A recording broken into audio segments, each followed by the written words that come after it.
আসসালামু আলাইকুম guys, welcome back to my channel. আশা করি আপনারা সবাই ভালো আছেন। তো আজকে আমি আপনাদের সাথে একটি প্যান্ট কাটিং পায়জামা সেলাই শেয়ার করব। তো এখানে আপনারা দেখতেই পাচ্ছেন আমি পায়জামাটির সেলাই অলরেডি করে নিচ্ছি। তো আমি দুটো পায়ের দুই সাইডকে আমি একসাথে করে ধরে নিয়েছি। তো এখানে হচ্ছে আমি সেলাই করে নিচ্ছি। তো এখানে অবশ্যই ডাবল সেলাই হবে।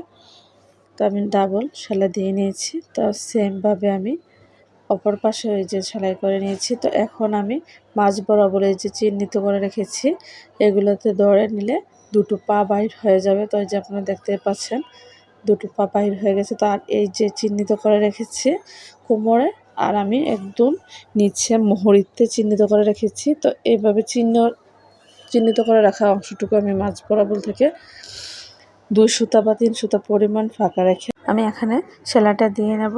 একদম পায়ের মুহুরি পর্যন্ত সেলাইটা দিয়ে নেব। তো এটা হচ্ছে প্যান্ট কাটিং পায়জামা, সেজন্য সাইড থেকে সেলাই করতে হয়। তো আমি এই সেলাইটা কিন্তু উল্টো সাইডে দিচ্ছি। তা আপনারা সেম উল্টো সাইডে দিয়ে নেবেন। তো এই সেলাইটা দুটো পায়ে হবে। তো এখানে আমার ওই যে সেলাই কমপ্লিট। তো এটা হচ্ছে যে আমি এই যে এখানে চিহ্নিত করে রেখেছিলাম। তো এখন হচ্ছে যে যেটা আমি দেখাবো যে সেম আমি অপর সাইডে আপনাদের সেলাই করে দেখিয়ে দিচ্ছি।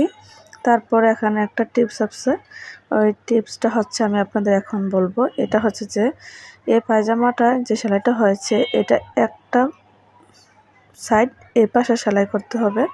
যেভাবে আমি সেলাই করছি আপনারা দেখে নেন। এই যে এক সাইড এভাবে সেলাই করে নেব, আর ওই সাইডটা আমি সেলাই করে আপনাদের আমি দেখিয়ে দেব। তো এখানে হচ্ছে যে যেহেতু উল্টা সাইডে দুইটা সেলাই হয়, আর এটা বাজ পিঠে হয়, বা পিঠে একটা সেলাই ওঠে, যেটাকে চাপ সেলাই বলে। তো এভাবে দিয়ে নিলে পায়জামাটা খুব সুন্দর হয়। আর এভাবে সেলাই করা যারা নতুন আছে তাদের জন্য খুবই সহজ। অনেকে আছে যে এই সাইডটা সহ কাটিং করার সময় কেটে ফেলে, তো কাটিং করা লাগে না। আপনারা শুধু 1/2 ইঞ্চি বা 1 ইঞ্চি পরিমাণ কাপড় বেশি রেখে এখানে কাটিং না করে রেখে দিলেই হয়ে যাবে। তো এখানে দেখুন এই যে এই সাইডটা আমি এখন আপনাদের দেখিয়ে দেব। এই যে এটা হচ্ছে টিপসটা, যে এই সাইডে সেলাইটা আমি এই পাশে দিয়ে নিচ্ছি, আর ওই পায়ের সেলাইটা আমি এই সেলাইটাকে বাঁশটা ওই পাশে কাট করে আমি দিয়ে নিয়েছি। এটাই হচ্ছে দোনোটা সাইড, কিন্তু এক পাশে দেওয়া যাবে না। তো এই যে দেখুন বাঁশ করার পরে এটা সেলাইটা কতটা সুন্দর হয়েছে। তো এটাই আমি আপনাদের দেখাচ্ছি। তো এখানে হচ্ছে আমি ইলাস্টিক অফ ক্যামেরাতে লাগিয়ে নিয়েছি। তো আপনারা চাইলে আমি ইলাস্টিকের ভিডিও একটা দিয়ে দেবো, কীভাবে পায়জামাতে প্যান্ট কাটিং পায়জামাতে ইলাস্টিক লাগানো হয়, বা ইলাস্টিক রাবার কীভাবে লাগিয়ে নেওয়া যায় সহজে, ওইটা আমি আপনাদের দেখাবো। তো এই পায়জামাটার লম্বাটা হবে 35 ইঞ্চি পরিমাণ। তো আমি এখানে মার্ক করে নিয়েছি মেজারমেন্টের সাহায্যে আমি। তো এখানে এই যে প্যান্ট কাটিং পায়জামার এই সিলি বরাবর যে সিলিটা হয়েছে, তো সেম যখন বাঁশ দিয়ে সেলাই করে নেব মুহুরিটা, সেম এই সিলিটা মাছ রেখে এভাবে রেখে তারপরে সাইডের বাঁশগুলা দিয়ে নেব টান করে। তো এখানে হচ্ছে এই যে আমি বাঁশগুলা দিয়ে নিচ্ছি, এটাকে চাপ দিয়ে ধরে। তো আপনারা সেমভাবে এই কাজটা করবেন, না হয় এই সিলিটা এক সাইডে চলে যাবে। তো এখন আমি এটাকে একটা সিলি বসিয়ে দেব। প্যান্ট কাটিং পায়জামা কাটিং এবং সেলাই করা খুবই ইজি। তো এখানে আমার চ্যানেলে বেশ কয়েকটা প্যান্ট কাটিং পায়জামার সেলাই দেওয়া আছে ভিডিও, তো আপনারা দেখে নিতে পারেন। আর কাটিং আমি আপনাদের একটা কাটিং ভিডিও দিয়ে দেব, আপনারা দেখে নেবেন। খুবই সহজ, এবং কাটিং এবং সেলাই 10 মিনিটে করে নেওয়া যায়, খুবই ইজি। তো আর যারা নতুন আছেন তাদের জন্য খুবই সহজভাবে আজকে এই ভিডিওটা দেখিয়েছি। তো এখানে হচ্ছে পায়ের মুহুরিটা আমি 5.5 ইঞ্চি পরিমাণে রেখে আমি এখানে সেলাই করে নেব।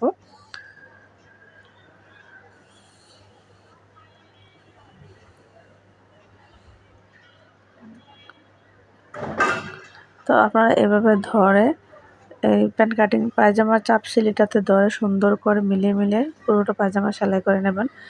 আর যারা নতুন আছেন তারা না পারলে 1 ইঞ্চি পরিমাণে দাগ টেনে টেনে আপনারা সেলাই করে নিতে পারেন। প্রথমে মেজারমেন্টের সাহায্যে আপনারা পুরোটা পায়জামাতে দাগ টেনে নেবেন, তারপরে এই দাগের উপর আপনারা সেলাই করে নিতে পারেন। তো এখানে অবশ্যই কয়েকটা সেলাই দিয়ে নিতে হবে যেন ছুটে না যায়। আর পুরো পায়জামাতে অবশ্যই ডাবল সেলাই দিতে হবে। তো কেউ চাইলে এখানে সেলাইটা এখানে এসে শেষ করে দেয়, তো আমি পুরোটাই সেলাই করে নেব, আমি আপনাদের দেখিয়ে দিচ্ছি। তো আপনারা এখানে সেলাই করে, অনেকে আছে এখানে সেলাইটা শেষ করে এরপরে আবার এই পায়ের প্রথম থেকে ধরে সেলাই করে নেয়, তাহলে আর হচ্ছে যে একটা পায়ের এক পার্ট বড় ছোট হয় না। তো যারা নতুন তাদের কাছে এরকম মনে হলে তারা সেলাইটা এখানে শেষ করে দিবেন, এরপরে পায়ের থেকে এই পায়ের মুহুরি থেকে আবার শুরু করবেন, তাহলে দেখবেন সেলাইটা এবং পায়জামাটা খুবই সুন্দর হয়েছে। তো এখানে আমি 5.5 ইঞ্চিতে দাগ টেনে নিয়েছি। তো এখন আমি 5.5 ইঞ্চিতে আমি ধরে রেখে সেলাইটা সেম এভাবে করে নেব। তো আজকে আমি জানি না আপনাদের কতটুকু বোঝাতে পেরেছি। যদি আমার ভিডিওটা আপনাদের সামান্য পরিমাণ উপকারে আসে, প্লিজ একটা লাইক দিয়ে দিবেন, ফ্রেন্ডস এবং ফ্যামিলির সঙ্গে বেশি বেশি করে শেয়ার করবেন, আর সাবস্ক্রাইব করে পাশে থাকার বেল আইকনে অল ক্লিক দিয়ে রাখবেন। তো আজকে এই পর্যন্তই। আল্লাহ হাফেজ।